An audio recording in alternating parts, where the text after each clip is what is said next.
Oh, Mary's on board. She's connecting to audio. Good morning, everyone. Good evening, actually. We are starting a recording for a Zoom etiquette session to teach people the appropriate things that are necessary to have a successful Zoom experience at the club level. I will cover several different aspects of Zoom etiquette, and if you would make notes either in the chat or on a piece of paper of any questions that come to mind. And at the end of this short presentation, we will field those questions to cover in more detail anything that brings to your mind as a result of what I present tonight. The first thing that I would like to talk about, I know no one has two devices on tonight, but it is important to know this. If you're using more than one device, for example, if you're using two devices in the same room or even in the same next door room in the same house, it's extremely important to turn the volume off on one of those devices. Now, when I say turn the volume off, just to be clear, we're not talking about simply muting the Zoom channel. We're talking about going into your settings on your computer or your device to the sound settings and muting the sound for that device in order that no sound of any kind comes out of that device that you can listen to. This is very important because if you don't do that, because of the delay between the speaking and the hearing from one device to another as the sound travels through the internet, you have an echo of everything that you say. On your end, it may not sound like much, but it can be literally ear splitting to people who are in the Zoom channel that are listening to you. That's very critical that if you have more than one device turned on, maybe your computer doesn't have audio or video, so use your phone for audio and video, use your computer so that you can see the gallery view, that kind of thing. It's okay to do that. You just remember you have to turn off the sound settings on one of those devices before you open the second one to prevent that feedback. Muting is another thing that's very important but often overlooked. If you are not actually speaking at that moment, it is important to have your device muted. Now, if you're on a computer, you can hold the Alt key down and hit the A key, and that will mute you or unmute you if you need to speak. If someone who's presenting asks a question that expects a simple yes answer, such as "Can you hear me?" you can hold the space bar down for a momentary unmute, answer the question, let go of the space bar, and that will automatically remute you. It is important to keep yourself muted at all times when you're not actually the presenter speaking at that moment. And remember to unmute when you're called on to speak. The second aspect, of course, we are in Zoom, so we're dealing with video. On the bottom left-hand corner of your screen, if you're on a computer, you're going to see a microphone, which is where you can click on to mute or unmute. Just to the right of that, there is a camera icon where you can either mute or start or stop your video. The hotkey for that on your keyboard is Alt plus V as in Victor. So it's important to stop your video if you ever need to do anything like get up for a bio break, take a phone call, if you need to get up, move to another room to get away from some noise, anything of that nature. Make sure that you turn your video off before you begin to move so we don't see ceiling fans flying by over your head as you're walking from one room to the other. That can be extremely distracting in the middle of someone's speech. Eye contact is important when it comes to Zoom as well. If you have a laptop, you quite often will have a tiny little dot in the middle of the top of the screen that is your camera. We tend to look at everyone's pictures in the gallery view, and as a result, it appears as though we're looking down or looking at notes. But if you can commit yourself, discipline yourself when you're speaking to look at that camera, it will appear as though you're looking at the people to which you're speaking. That gives more of the appearance of eye contact in the Zoom channel. It's a bit uncomfortable at first because you're looking at a camera lens instead of looking at the various people in the room. But it becomes more effective, especially if you're the speaker of the day, you're giving your 5-minute speech. Try to look at that camera as much as you can to connect with your audience. When it comes to speaker and gallery view, when you move your mouse around on your screen, the black portion of your Zoom screen, you will discover that there are certain icons that will appear at the top and bottom of that screen. In the upper right-hand corner of that screen, you will see something that either says view or gallery or something else, depending on your computer setup and which Zoom modification you have. If you see the word view, you simply click view. A pop-down window will come down for speaker view and gallery view and full screen. If you want to see everyone's picture the same size, including the one speaking, then you would select gallery view. If your preference is to see the speaker in a large picture and everyone else's picture smaller, then you would select speaker view. This preference is something that you set up that only you can see. No one else will know whether you're in gallery or speaker view. This is just something that's preference for you, and only you can control it for yourself. So that's something to consider, your speaker or gallery view. Another thing a lot of people may not realize, if you're on a telephone, you're not going to have as big of a picture on the screen in the gallery view as the computers will, because the computers are typically formatted for a widescreen video, whereas the telephones are not quite as much. We always have a tendency to hold our phones in front of us and vertically as we're using those phones. But if you will take your phone and turn it horizontally while you're using it for video, that will give everyone else who's looking at you a bigger picture of your screen so that we can see you better when you're giving a presentation using a telephone. It's okay to use a telephone if that's the device that you have that works better. Many of the phones are great devices for using on Zoom. But if your device is set up where it will rotate the screen, rotate your screen horizontally, and when you turn it horizontally, we'll be able to see a bigger picture of you on that screen. The first time you do it, ask someone if it does rotate for you. If it doesn't, it'll just be another narrow picture of you turned sideways. And that looks kind of funny. So just ask someone how it looks with your particular brand and model of phone. Some brands work with the rotation of the screen and some do not.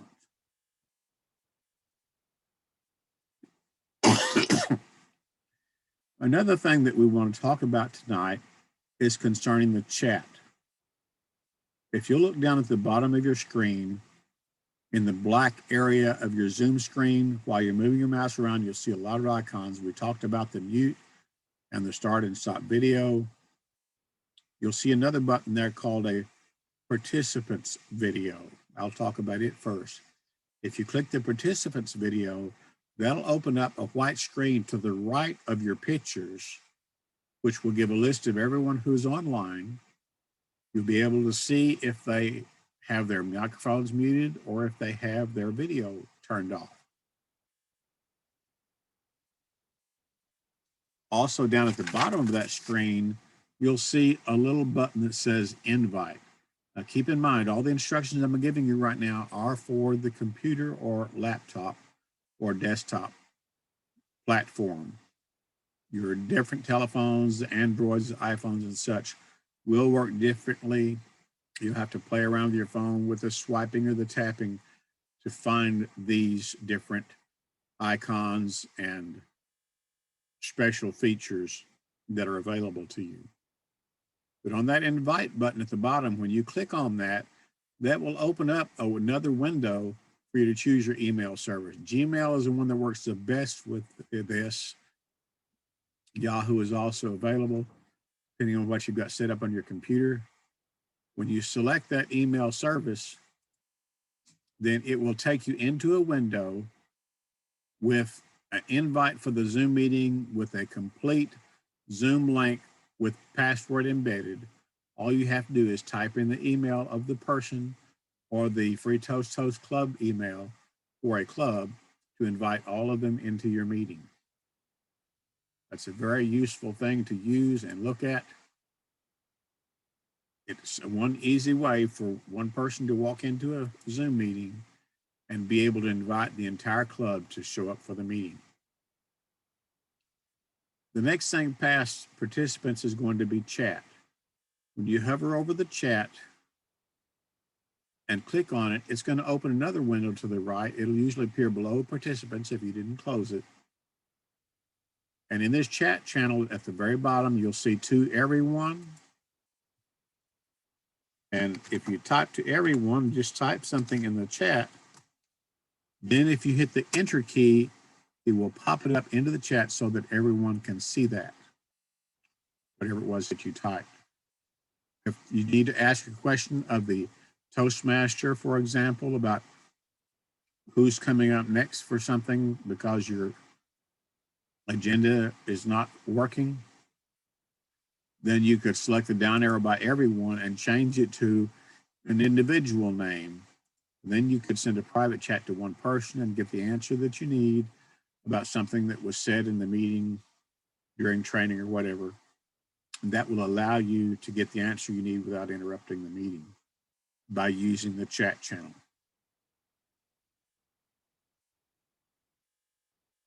Now, if you are dealing with chat, as with everything else, there are hotkeys. If you hover your mouse over participants, you'll see the hotkey for it is Alt-U, and the hotkey for chat is Alt-H.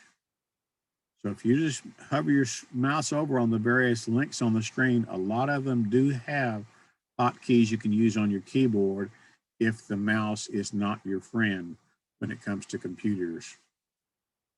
I find that for me, the hotkeys I can work with a little bit quicker, especially people who are more skilled than I am and can type without looking at the keys. They can do it even quicker than I can. So those are all different options that are available to you. There's another button down there. It's the only button that's not grayed out. It's actually a green button for share screen. And when you click share screen, that brings up a window for you to select whatever it is that you're wanting to present.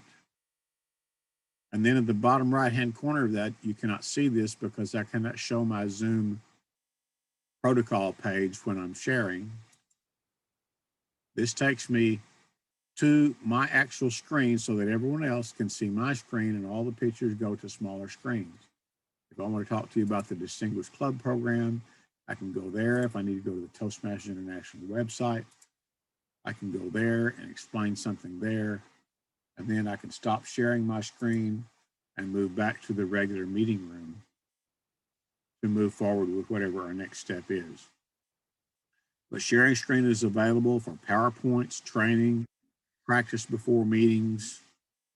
The one thing you have to do is remember to stop sharing, or the host can stop sharing for you if you have trouble getting started with that.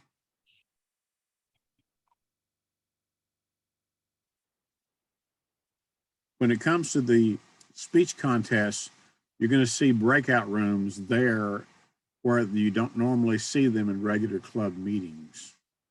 A breakout room can be set up for the briefings for the contestants as well as the functionaries.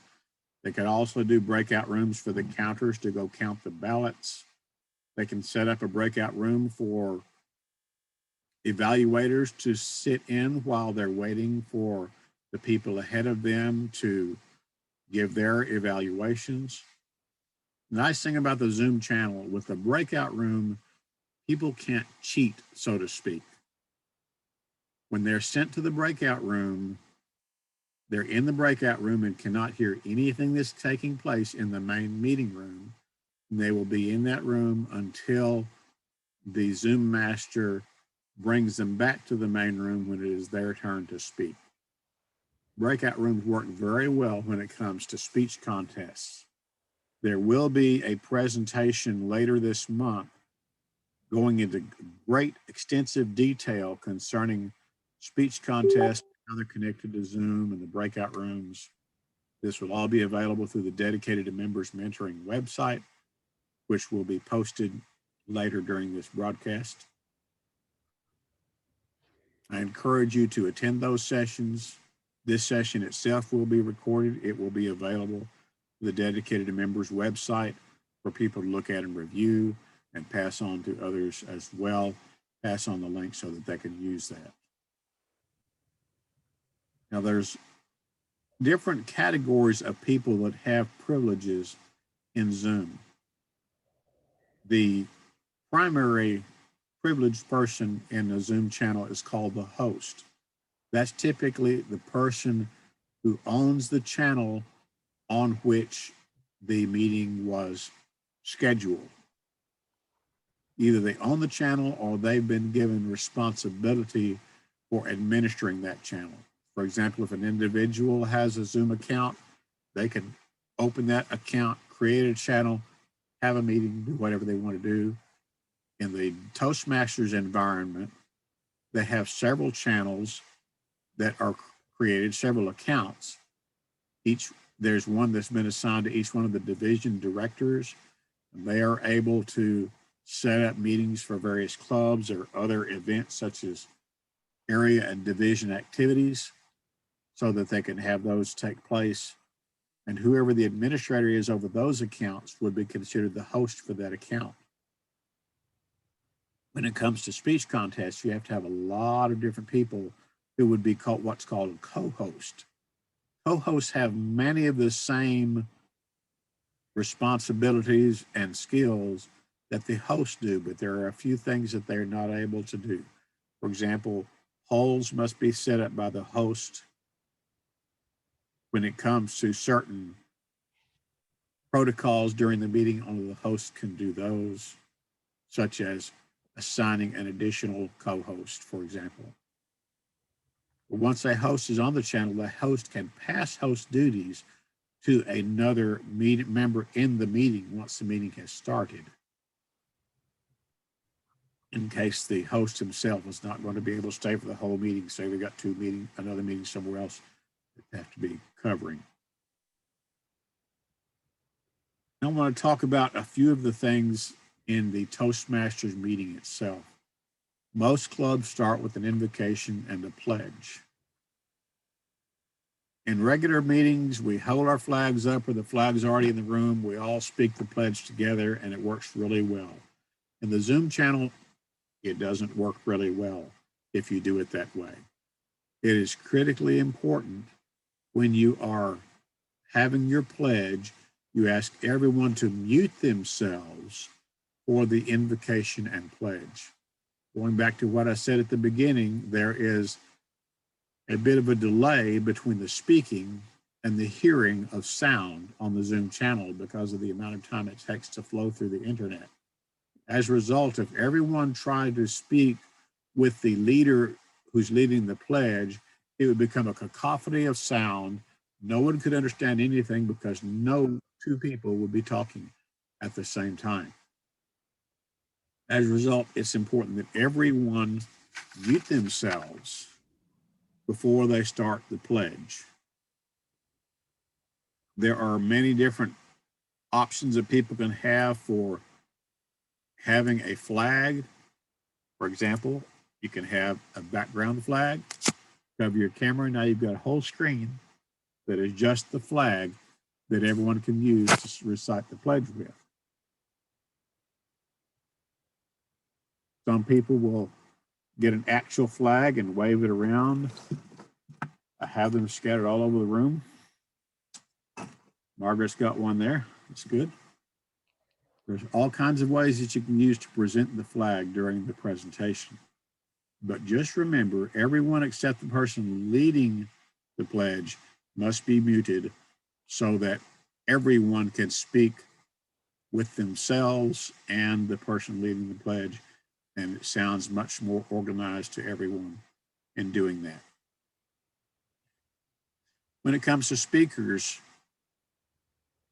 on the Zoom channel, speaking is a lot different. In the room, you can pretty much go anywhere in the room that you want to go, left, right, forward, back, and everybody can see your whole body. It doesn't work like that in Zoom. You've got a camera, you've got a space that people can see on that camera. Generally, if you're sitting close to the screen, pretty much head and shoulders is what you've got to work with. So if you're doing big, wide, expansive gestures, they can't see anything but your elbows in. That doesn't help any. So you keep your hands close to your face, not much above your head, but remember to hold them high enough that they can see more than just your fingertips when you're giving a presentation with gestures. Work with camera awareness for yourself. Practice it in front of your Zoom camera.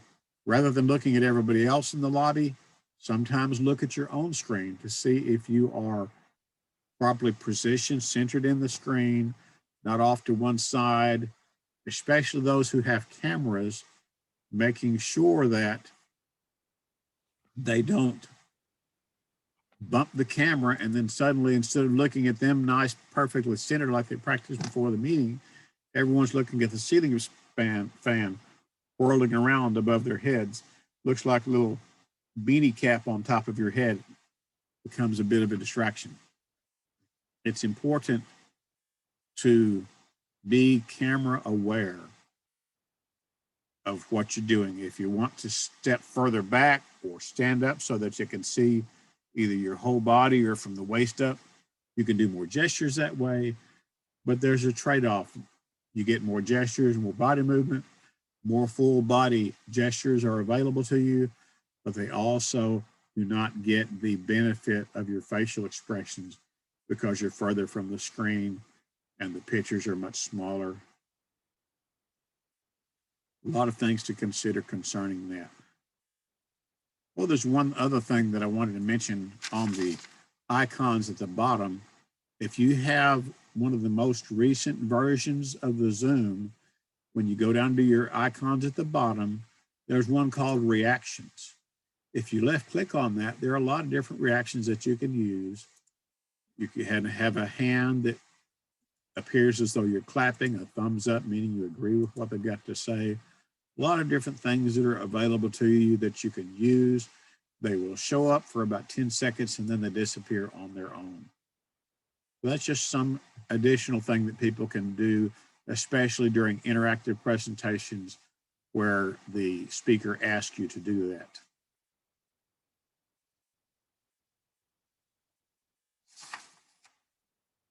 When it comes to timing,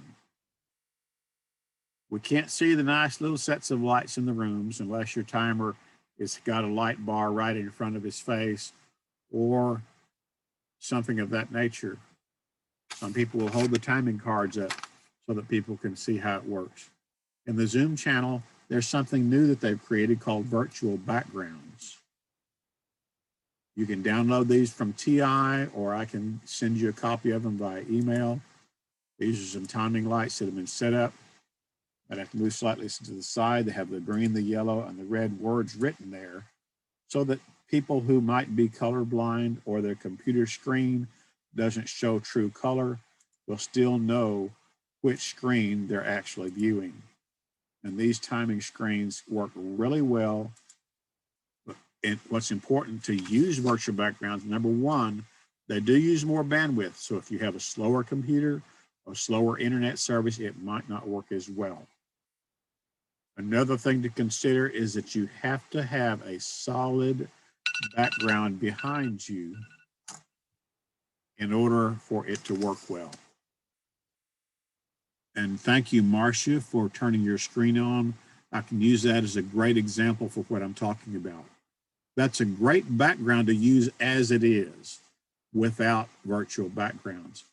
However, because you have all of the various lights across there, the bookcase is dark. To the far left is a dark doorway, and then you have walls that are lighter in other areas. If you were to try to use a virtual background, it would not look pretty.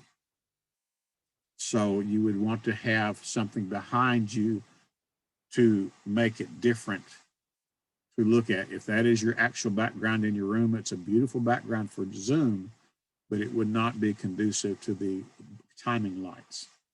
Now, what I have done, I took a rope and ran it from side to side in my bedroom, and I hung a bedspread down about a foot behind my chair that happens to be a green bedspread. That allows me a consistently lit, solid background so that I can use the virtual backgrounds working very well. However, if you can't get a solid background, the virtual backgrounds work very well in that aspect. However, there is a workaround for that, and it's actually a very inexpensive one. There's a little bitty thing that's about inch and a half long and about 3/4 of an inch high. That's a sliding sticker that you can stick over your camera, and I can reach up and slide that to the left and block the camera. That gives a perfectly blocked camera, but with the video turned on. And by doing this, I can put any virtual background up. It will become crystal clear for what I need to use it for. And then when I want to go back to speaking, I can uncover my camera and go right back where I was.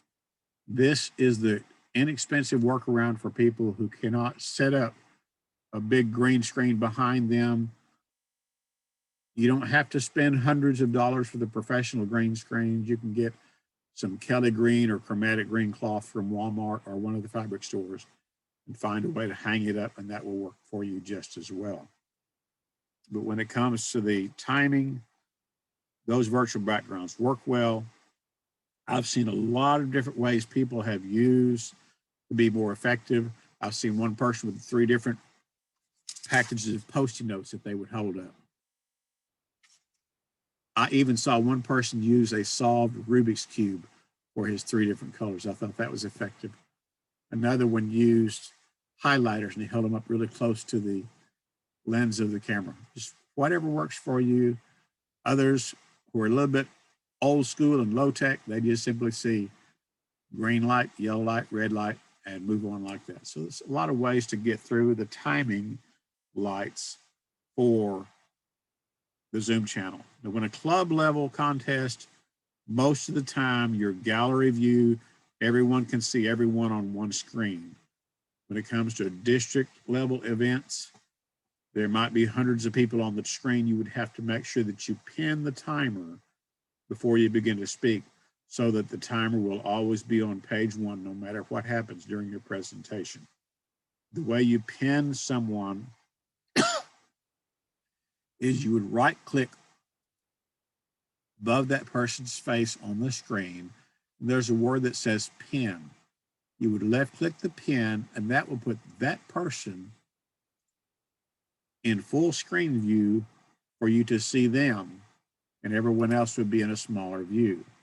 And when you want to unpin them, you right click to go away from that and then click remove pin. That takes you to your speaker view. You can go back and go to, if your preference is gallery view, you can go back out to the view in the upper right hand corner, click the view button and change it back to gallery view or whatever your preference is.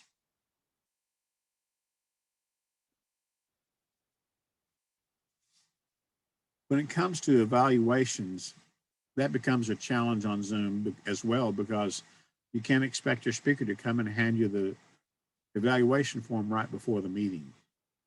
I'm going to share my screen for a moment, and I'm going to talk about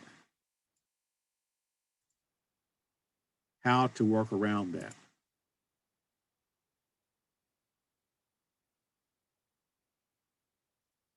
We're going to go to Northside, a meeting that we just finished a few minutes ago.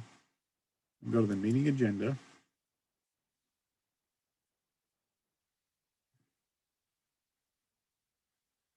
Go to the previous meeting we just finished.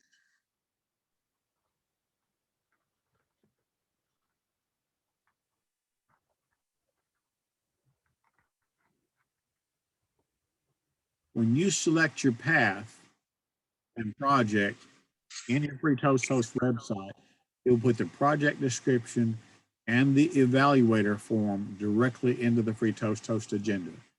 That allows your evaluator to click on that form to see what your objectives are, as well as to click on the evaluation form, have a copy of the evaluation that they can fill out, and then they can forward that back to you via email so that you have access to that. That's the way to get the evaluation forms done electronically in this Zoom environment. There are a lot of ways to do that depending on your tech savvy skills or your device skills and abilities. You can take a picture of the completed evaluation form after you print it and fill it out. You just email it to them or send it to them, or you can use a scan app. I use one called Cam Scanner that works very well. CAMSCANNER. It's an app that I have on my iPhone. I do not know if it's available on Androids, but it was fairly user-friendly for me to learn how to use it. It was a free app, and I'm able to take pictures of anything and submit them. Even if I need to submit an application for something to Toastmasters International, it's a quality enough picture to use for that.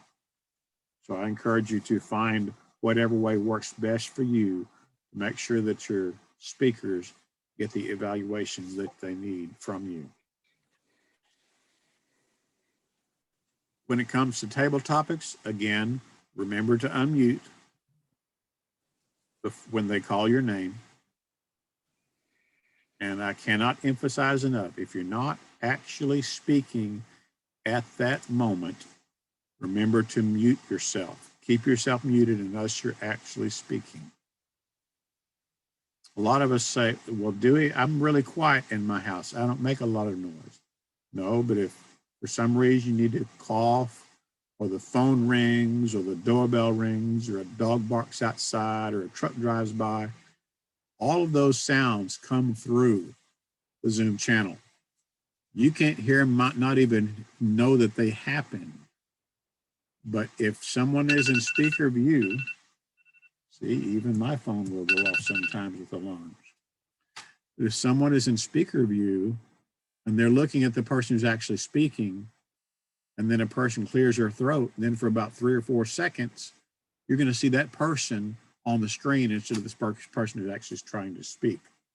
That can be distracting for all of the viewers, and you don't even realize that it's happened because you didn't mute yourself 30 minutes ago halfway through the meeting.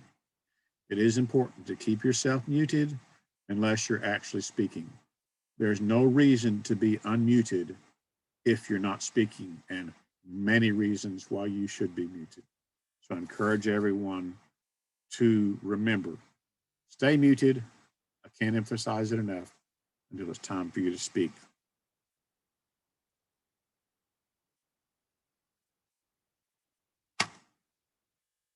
I've covered quite a bit of things that are important when it comes to Zoom etiquette. At this time, I'm going to open the channel for people to ask questions. Okay, where did I get the flag? Google is your friend. Just click American flag images and you'll find some. I encourage you to find one that's a JPEG image. Those work the best. Some images and HTML document links will not work in the virtual backgrounds. So I would encourage you to try to find a JPEG image. There are millions of free images out there for anything you want to select. Every picture that you saw me show in my virtual background, I got every one of them straight off the internet, except this one, it came off my phone, my beautiful wife. I did a speech on the Tooth of Time. I got that one. Another speech on Baldy Mountain. I got that image. I just Google searched them so I would have something to cover whatever I wanted to speak on that particular day. Anyone like to unmute and ask a question that they may have? maybe something that I said that sparked a question that it didn't fully answer to your satisfaction.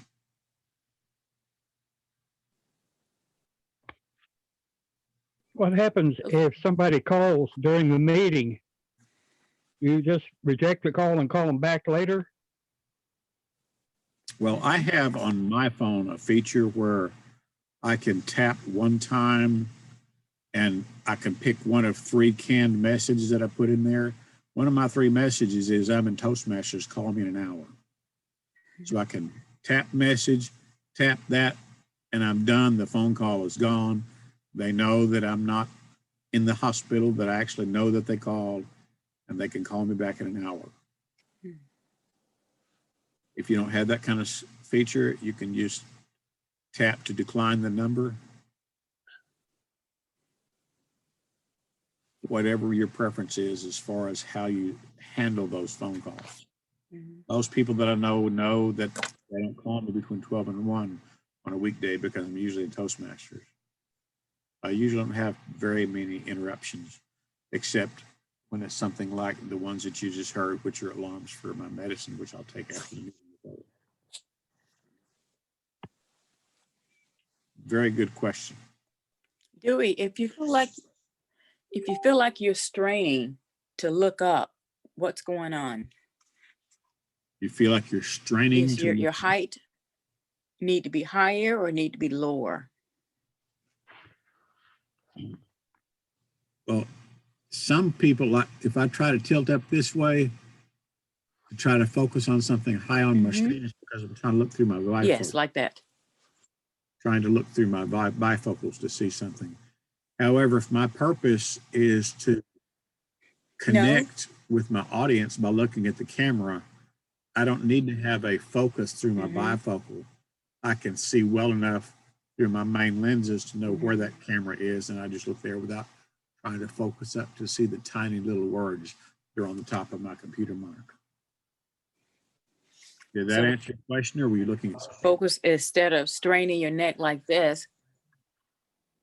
So instead of straining like this, I just look straight. See, I feel like I'm straining to look into the camera.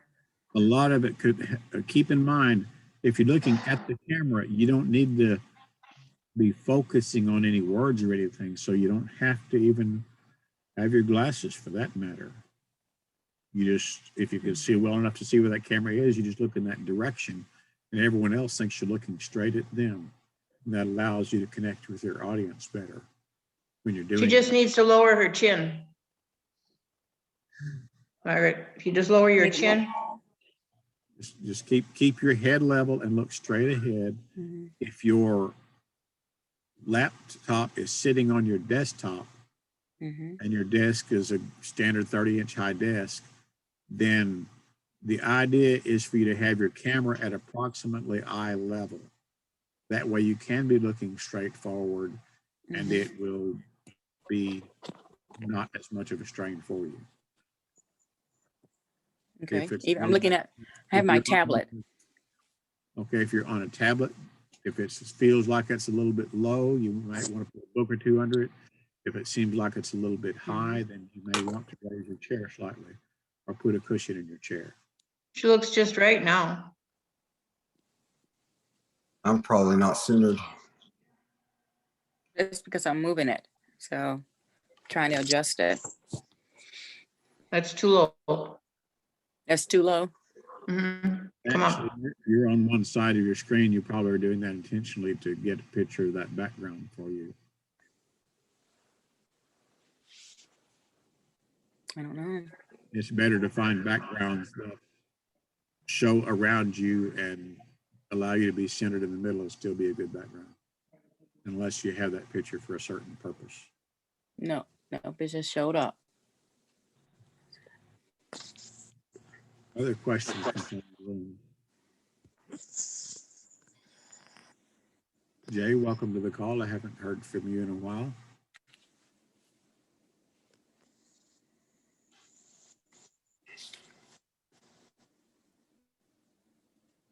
Do you, my center?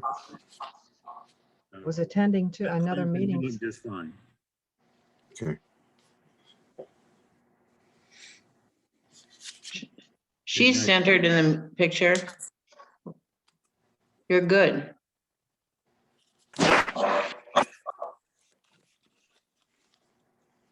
Did you see how Margaret turned her camera? Now she's a very, very small picture.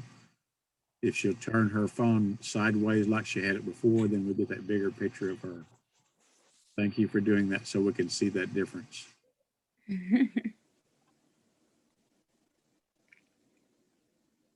Doing Now, work. when I'm What'd you say, sorry, Jay? Jay, go ahead. One of the issues that I've been having with a newer camera is that I have to place the camera up and to the right in order to be centered in the picture for some reason. And I'm not sure what's going on. It's a high quality camera, but for some reason or other, I sit down and to the left of the camera in order to look centered on the screen. So I'm not sure how to adjust that. Is there a zoom adjustment that would allow me to increase or decrease the field of vision? Or the You field would probably need to look at your owner's manual for that particular camera. okay. Thank you. Because Because you're online, centered now. you look just fine now, but as she said, she's got her camera placed off center to allow her to appear centered. It's And aimed at maybe something in your instruction manual for that particular camera, or you could go online and look up the make and model of that camera, and you might find something online if you don't have anything locally. okay. Because right now it's even with my forward, which is weird. It does look very good right now. Well, thank you. Mhm. I guess I figured out how to position it properly. It's Before positioned well, I was and sitting up it pretty is a straight. sharp image. Excellent. Thank you. Mhm.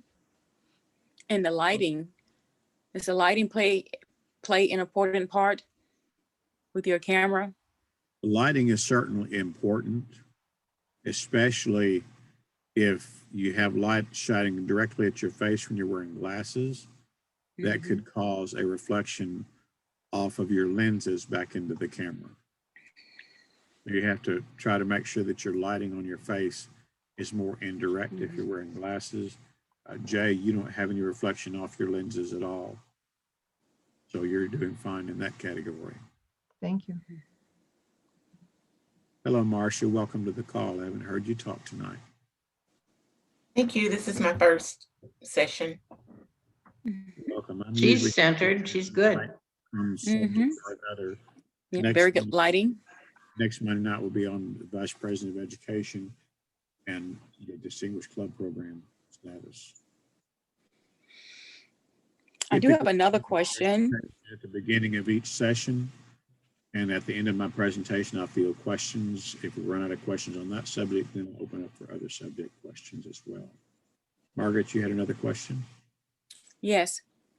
When in the icon, you have the speaker view and then the gallery view. When Yes. you're speaking, do you put yourself on the speaker view? Or does the camera automatically zoom you in? Mm-hmm. Speaker view and gallery view is your preference for what you're looking at on your camera. No one else can see what you set on that. That's only something you control for you only. Each individual person on Zoom has his own speaker or gallery view control. And no one Okay, else so you're on speaker view. Technically, you're on speaker view because you're looking at me in that view. You can only control what you see with a speaker and gallery view. Okay. Everyone else controls what they see in speaker or gallery view. So if you see me in one big picture, then you on your device are on speaker view. Do we help Margaret get centered on her screen now so she can get a feeling for how? Well, I'm on my tablet and I think I have to just center it in front of my desk, which is not, I'm at an angle. Yeah, Margaret has usually got hers well centered. She's just not set up real well tonight. Mhm. She knows Okay. how to do that. It's just a matter of looking at the screen and trying to make sure that you're well centered. Make sure your head's not cut off. If I tilt my laptop too far forward and you can't see my forehead, I tip it too far down, Look like Kilroy, so. Oh, there's Mary. Okay, now I can see all of Mary. Hello. Mm-hmm. Yeah. I know I raised up the back of my computer, my laptop. One kind of little adjustment can make a big difference in the view. I have to go get a book and put under. And see, if I put a book, it'll be higher.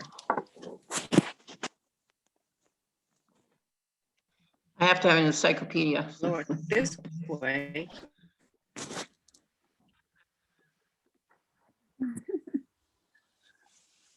What happened to Clinton? He was on. He's got his He's video still on. turned off at the moment. He's still here. He was centered when he first came on. Yeah, I worked with him on that when we first started. He's doing pretty good in spite of his visual issues to be able to get centered on the camera. Dewey, could you talk a little bit about sharing files and the chat functionality? Okay, the chat functionality, basically you hover over your screen, you find the chat, you click on it, it opens. Mhm. There's two different options. When down at the bottom when the chat opens, it says to everyone, and you can click below that and type whatever you want to type. And when you get done typing, you have to hit the enter key for it to go out. Once you hit the enter key, it'll go out to everyone. If you need to speak just to one person, let's say your table topics master is fixing to come up and you want to let him know that you don't need to participate in table topics today because you're having audio problems or whatever, you can send a private chat to them for that. Or if you're coming up as general evaluator and you're missing the name of one of the evaluators, then you can ask the Toastmaster in private chat for that information. It's not intended to just be chit-chatting with each other as a distraction to the meeting. It's intended to get Toastmaster information in a professional way in order to facilitate the meeting. Okay. But when you send something out via private chat, then the person receiving it by default will be set up to private chat straight back to you, so they won't by accident publish to everyone the response to the person who private chatted them. They will have to manually switch to everyone in order to go back to everyone chatting. Okay. Did that answer the chat question? Yes, sir. When it comes to the More button, it says merge with meeting window. What is that function? You have Okay. three little dots on the right-hand side. Yes. When I Okay. shared my screen earlier, it put everyone in full screen view. So if you go up to your view button and click remove from full screen view, go back to speaker view or gallery view, whichever one your preference is. Mhm. Then if you open the chat will actually pop up as part of the meeting window. Oh, okay. I see. And the same with the participants. All right. So that way it's not floating and Right. popping up. Okay. You can click merge the meeting window, but you can't do that in full screen view. If you're not a full screen. Okay. And I just muted you. And you had a different question also, Jay. Sharing the files. There's a little option here to share files. In the Is there any restriction on that or size limitation for sharing the documents? I see that there are options of where to pull it from. And I was just wondering if there's a That's a size limit. new feature they just created, and I don't have the answer to that right now. But I do know that the size of the files you share will be determined by the settings that were set up by the owner of the particular host account in which the meeting was set up. Okay.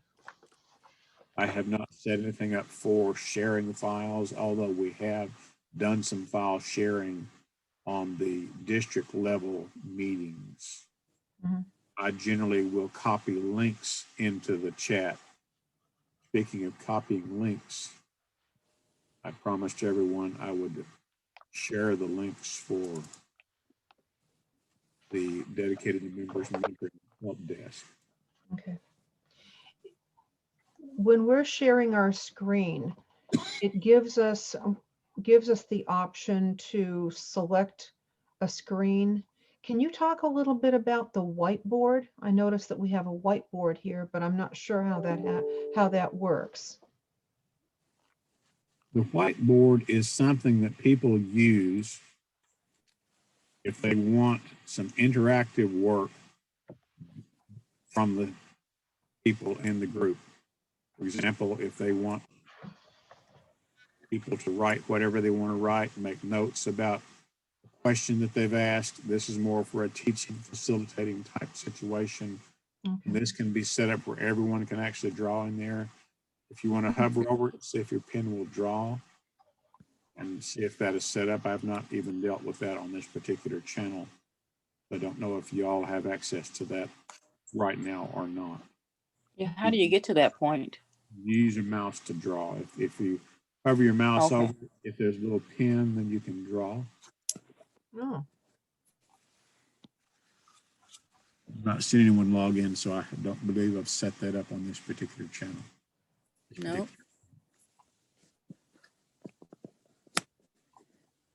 But there are several different aspects of the share screen. Generally, what I do, because when I'm in a teaching mode, I may go from the DCP to the free Toast host and back to the Toastmaster website and back. As a result, I'll just select to share my screen itself, either screen 1 or screen 2, whichever one I'm wanting to use. Usually screen 1 because that's where my camera is. Then no matter which program I open, whether I use PowerPoint, Word, the Google information for Toastmasters International, whatever it is that I'm wanting to look into, then they will all be there. Some people, they're afraid that they don't want anybody to see a certain thing that might be on their desktop, so they'll only share one program at a time. Then they wind up having to unshare and reshare 6 or 8 times during a presentation. And to me, that gets a little bit distracting to have to do that. I just make sure there's nothing on my desktop that I don't want anybody else to see. okay. Thank you. 99% of stuff that pops up on my desktop is going to be Toastmasters anyway. So if they see North Side instead of Capital Toastmasters, it's not going to hurt anything. Mhm. When I'm working in WebEx, I usually will select the entire screen because if I'm doing training or whatever, I usually find that it's easier to share the screen versus the one application such as PowerPoint or whatever. Yeah, That's what I do. yeah. It's just easier for me. Mhm. Some people are a bit paranoid about sharing something private on their screen. Nothing private on mine, it's all Toastmaster stuff. I've got about 20 icons on my bookmark bar, and all but 3 of them are Toastmasters icons for different aspects of Toastmasters. Hey, Dewey. Yes. I was going to ask you, I had a lot of background noise a while ago. That's why you muted me. But I was going to ask you about the pin feature. What is that for? The what feature? The pin, when you pin something? The pin. That's where you're pinning a person or a video. Okay. For example, if you're in a big meeting, district level, and there's maybe 150, 200 people, and you're going to be presenting in a speech contest, for example, you will need to pin the timer so that the timer will always be in view of you and you will know when the green, yellow, and red lights come on. Do that, you identify who the timer is, you hover your mouse over that person's picture, you right click their picture and select pin. That'll be a little bit different for you using your telephone. You can Google search that or find out how it works for your particular device and do that. You can unpin the timer once you're done and then switch back to gallery or speaker view, whichever is preferable for you. Keeping in mind, when you pin the timer, then Sorry. you will have to switch back to gallery view if that's your preference, because when you come off the pin, it will default to speaker view.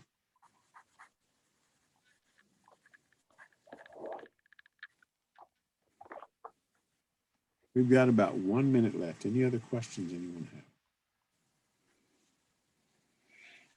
Yeah, I did put the dedicated to members mentoring website in the link in the chat.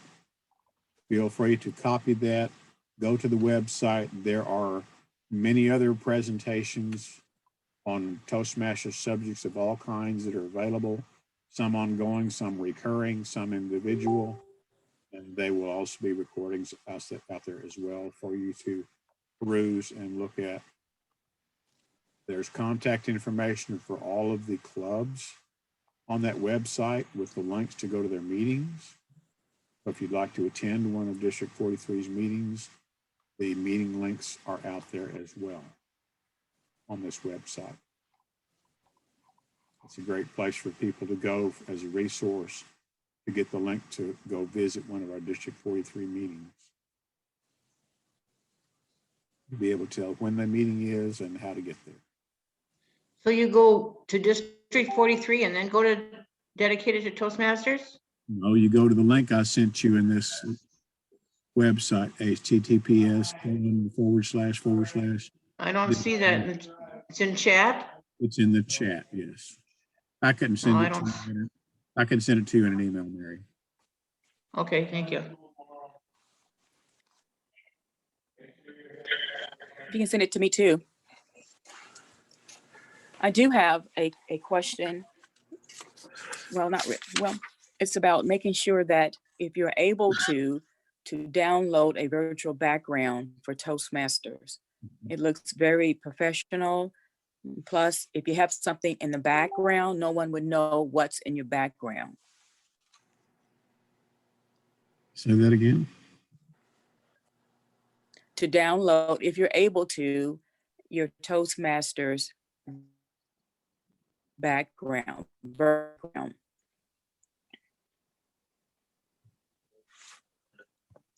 If you're able Can to you show us, download it on Margaret? when you're in your Toastmasters meeting. You want to know how to download a? No, this is just a suggestion. Can you show us which download. one you're I don't understand. talking about, Margaret? This is just a suggestion to download your virtual background when you're in your Toastmasters meeting. Actually, you have to be in a meeting to download a virtual background into Zoom. Yes, but it's just a suggestion when you're meeting. If you notice, I wasn't with my laptop. It's a gigabytes that's not able to accommodate the Zoom background, but on my tablet, I can download my virtual background. Okay. So if you're when you're in your Toastmasters meeting or any Toastmasters function, just to get used to downloading it or bringing it up. Yeah, Margaret, you're evidently have some connectivity issues. You're freezing up a lot and your sound is coming and going. But Okay, understand from what you're saying is to get people to download their virtual backgrounds during their meetings. Typically, most clubs will have their meeting links turned on for Yes. 15 to 30 minutes before and have them on for 15 to 30 minutes after. And during those times would be the best time to do that so that you're not distracted from the meeting doing something else and you won't make a mistake. And if you download a virtual background during a meeting, when you download that virtual background into Zoom, it's going to pop up on your screen right then. no. The meeting. No, she's before saying, the Dewey, for meeting. you. No, not during the meeting, but before the meeting starts, I already have it up. Yeah, if you have a specific one, yes. I always Yes. use the blue one 90% of the time. So it as soon as I log on, it's already there. Mhm. Whatever Show one us, Dewey, how you do the District 43 background. the Do you have the district. District 43? This is one that I have that was given to me by the district. I was the president and steering area director.